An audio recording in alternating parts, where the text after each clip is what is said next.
In order to understand where I'm going with this project, it's important to know where I started.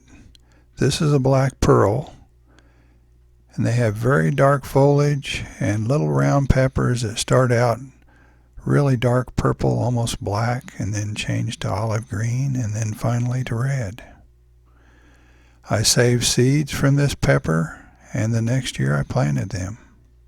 I expected to get black pearl peppers like I had the year before, but this is what I got: a pepper with green leaves, and the peppers weren't that attractive at all. I saved seeds from that plant and grew 10 of them last year. I saved the darkest seedlings, and as you can see, they're closer to what the original black pearl was. They have fairly dark foliage. The longer it's in the sun, the darker the foliage gets.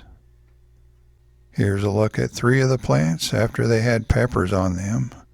They were somewhat round in shape and much larger than the original black pearl peppers.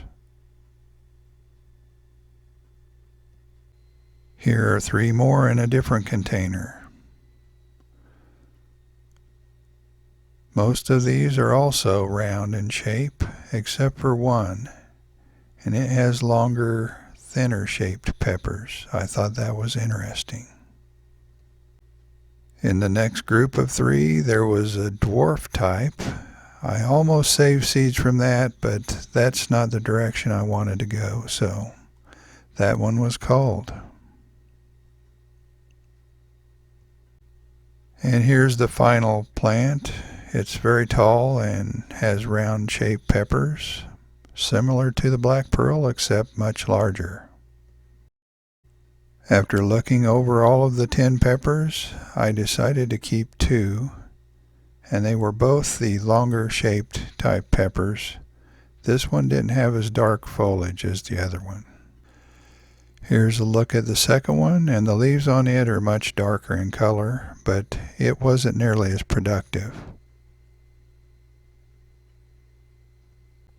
Here's a look at that same pepper plant a little later, and the peppers on it turn more of a ruby red instead of a bright red. The blooms are purple in color, which makes them pretty ornamental too.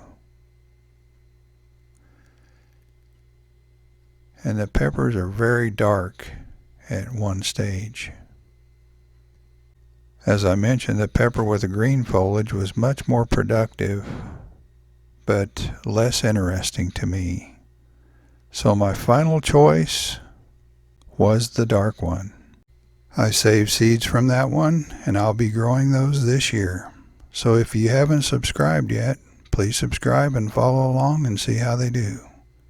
We'll see you next time.